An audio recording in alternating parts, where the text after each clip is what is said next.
Bismillah, Assalamualaikum warahmatullahi wabarakatuh. Alhamdulillah kita panjatkan kehadirat Allah Azza wa Jalla karena pada kesempatan kali ini kita bisa berkumpul. Terima kasih kepada kesempatan yang diberikan kepada saya untuk memaparkan proposal penelitian saya yang berjudul Studi Komparatif Penilaian Status Aktivitas Puskesmas di Kota Makassar tahun 2016 sampai dengan tahun 2019. Saya Andri Anwar Zainuddin, nomor induk mahasiswa 0090 10 09 2018. Terima kasih saya ucapkan kepada Ibu Dr. Nurmiatri Muklis SKM MKes selaku pembimbing pertama, Bapak Dr.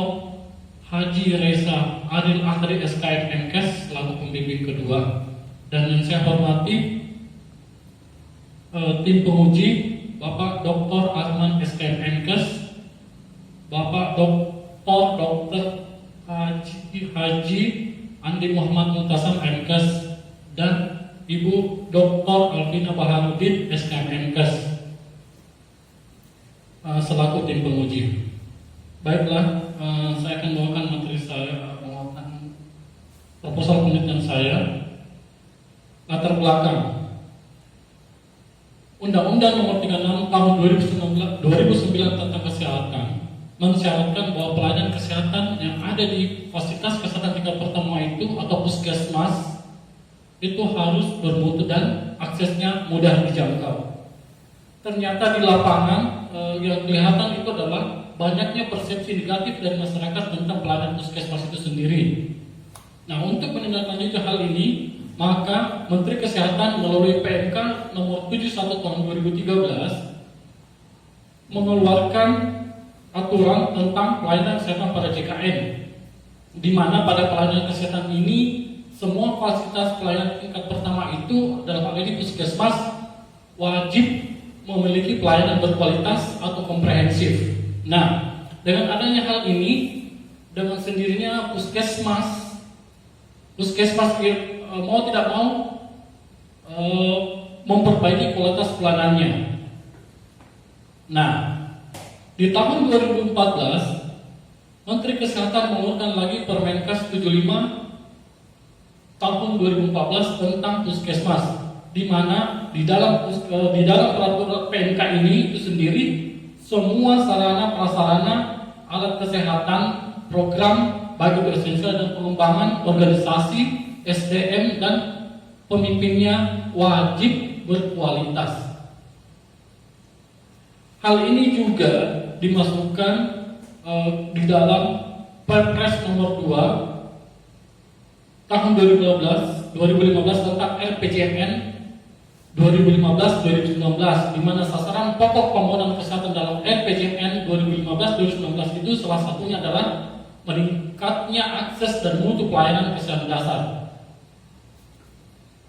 Nah, berikutnya lagi, dengan adanya PMK 75 ini tentang puskesmas, otomatis peningkatan akses dan peningkatan mutu bahkan lebih terjaga. Apalagi dengan dikeluarkannya Permenkes 46 tahun 2015 tentang akreditasi puskesmas, klinik, pratama, tempat praktik mandiri, baik itu dokter ataupun dokter gigi, di mana peningkatan akses serta peningkatan mutu itu wajib mereka jaga secara berkualitas ataupun komprehensif, secara berkesinambungan atau berkelanjutan. Nur Hidayat itu di tahun 2018 memaparkan juga bahwa masih terdapat hambatan dan kekurangan dalam pemenuhan standar akreditasi. Begitupun di dalam hasil survei kepuasan masyarakat yang dilakukan oleh Dinas Kesehatan yang kerjasama dengan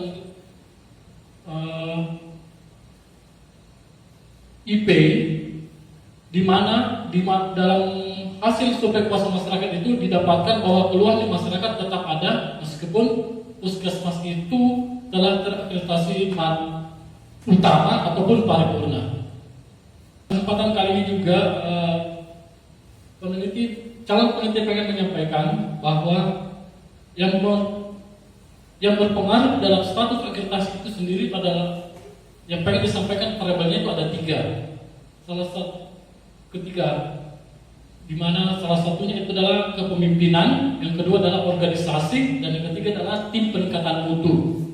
Di mana ketiga dari variabel independen ini yang nantinya berpengaruh terhadap status akreditasi.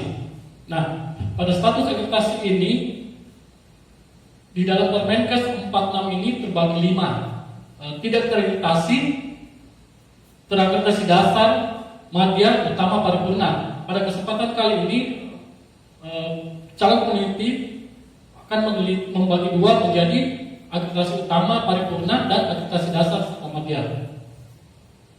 Rumusan masalah. Dalam rumus masalah ini peneliti mau menyampaikan atau melihat bagaimana perbandingan faktor kepemimpinan, organisasi, dan tim peningkatan mutu antara puskesmas yang terakreditasi dasar madya dan puskesmas yang terakreditasi utama paripurna di Kota Makassar tahun 2016 sampai dengan tahun 2019. Tujuan umum dari penelitian adalah untuk mengetahui perbedaan kepemimpinan, organisasi, dan tim peningkatan mutu antara puskesmas yang terakreditasi dasar madya dan puskesmas yang terakreditasi utama paripurna tahun 2016 sampai dengan tahun 2019. Tujuan khusus untuk mengetahui perbandingan faktor kepemimpinan puskesmas yang terakreditasi dasar madya dengan puskesmas yang terakreditasi utama paripurna tahun 2016 sampai dengan tahun 2019. Yang kedua, untuk mengetahui perbandingan faktor organisasi puskesmas yang terakreditasi dasar madya dengan puskesmas yang terakreditasi utama paripurna tahun 2016 sampai dengan tahun 2019. Yang ketiga adalah untuk mengetahui perbandingan faktor tim peningkatan mutu puskesmas yang terakreditasi dasar madya dan puskesmas yang terakreditasi utama paripurna tahun 2016 sampai dengan tahun 2016.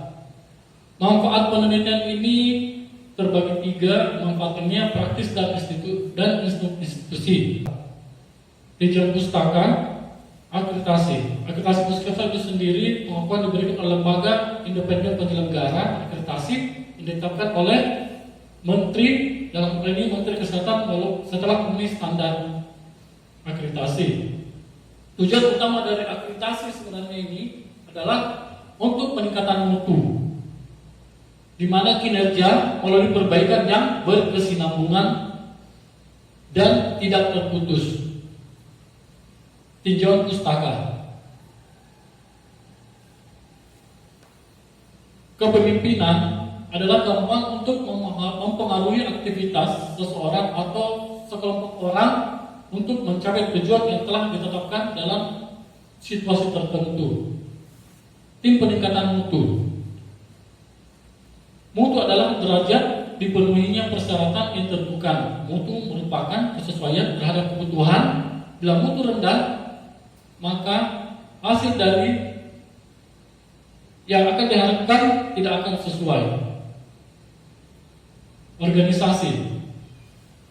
Tiap organisasi puskesmas harus memiliki organisasi yang efektif, efisien, dan akuntabel. Dalam Permenkes 75 dalam hal ini tahun 2019 telah berubah menjadi Permenkes 43 tahun 2019. Di dalam Permenkes disebutkan bahwa organisasi dalam puskesmas itu terdiri dari kepala puskesmas, kepala tata usaha, dan penanggung jawab. Penanggung jawab itu sendirinya bakalan terbagi lagi menjadi penanggung jawab KM, UKP, jaringan, dan jejaring, penanggung jawab bangunan, sarana, prasarana, peralatan puskesmas, dan penanggung jawab mutu.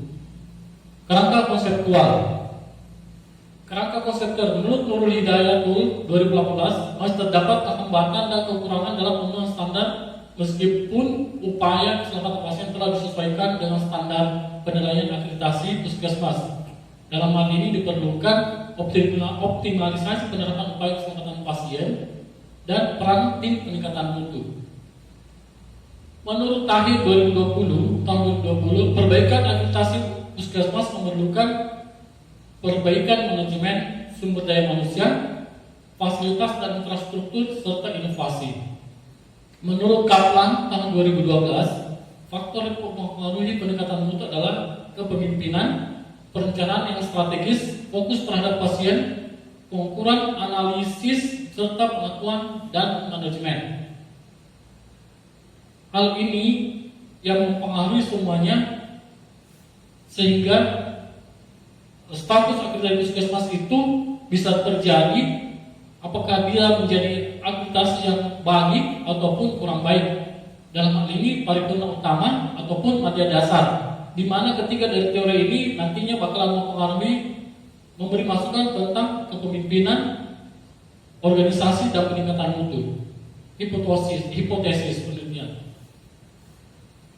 Dalam hipotesis penelitian ini ada perbedaan faktor organisasi puskesmas yang terakreditasi madya dasar dan puskesmas yang terakreditasi utama paripurna tahun 2016 sampai dengan tahun 2019. Yang kedua, faktor kepemimpinan puskesmas yang terakreditasi dasar madya dan puskesmas yang terakreditasi utama paripurna tahun 2016 sampai dengan tahun 2019. Yang ketiga, faktor tim peningkatan mutu puskesmas yang terakreditasi dasar madya dengan puskesmas yang terakreditasi utama paripurna di tahun 2016 sampai dengan tahun 2019.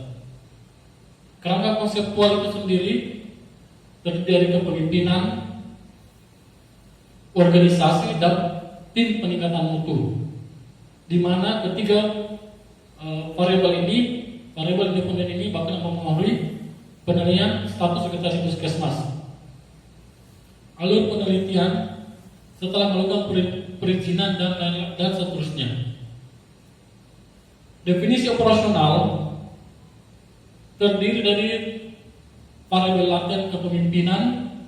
Indikator variabel ini menggunakan skala ordinal. Variabel laten yang kedua adalah organisasi, menggunakan skala ordinal. Sedangkan alat dan cara pengukurannya adalah menggunakan kuesioner. Yang ketiga, variabel laten tim peningkatan mutu, menggunakan skala pengukuran ordinal, dan alat dan cara pengukurannya menggunakan kuesioner. Metodologi penelitian. Desain penelitian pendekatan kuantitatif dengan rancangan observasional, desain cross-sectional study untuk melihat hubungan antara variabel independen dan variabel independen. Lokasi dan waktu penelitian, lokasi 46 puskesmas yang terakreditasi di Kota Makassar. Rencana penelitian Juli 2020. Jenis sumber data primer, observasi dan wawancara menggunakan kuesioner. Untuk data sekundernya, status akreditasi puskesmas Kota Makassar yang diperoleh dari Dinas Kesehatan Kota Makassar tahun 2016 sampai dengan tahun 2019. Populasi dan sampel. Populasi adalah yang dipakai dalam penelitian ini. Rencana penelitian adalah anggota tim yang terlibat dalam akreditasi puskesmas yang sudah terakreditasi di Kota Makassar sebanyak 46 puskesmas. Sampelnya seluruh anggota tim yang terlibat dalam akreditasi puskesmas di Kota Makassar yang sudah terakreditasi sebanyak 46 puskesmas, di mana dari 40 puskesmas, salah satu 40 puskesmas ini, tiap puskesmas terdiri dari kepala puskesmas, kepala tata usaha, penanggung jawab UKM, penanggung jawab UKP, penanggung jawab jaringan jejaring puskesmas, penanggung jawab bangunan sarana peralatan puskesmas atau ASPAK, dan penanggung jawab mutu. Teknik yang dipakai adalah teknik exhausted sample. Kriteria sampel, kriteria inklusi dan eksklusi. Kriteria inklusinya tadi sudah sempat saya sebutkan bahwa puskesmas sudah yang terakreditasi di Kota Makassar, anggota tim yang terlibat itu ada 7. Untuk kriteria eksklusi, puskesmas yang belum terakreditasi dan bukan anggota atau tidak memegang jabatan dalam struktur organisasi.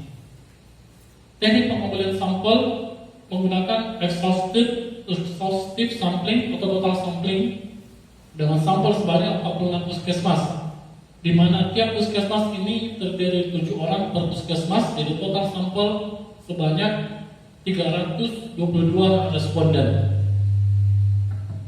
Pengumpulan data, pengolahan, analisa dan penyajian data menggunakan Statistical Product and Service Solution atau SPSS menggunakan uji T-square. Terima kasih.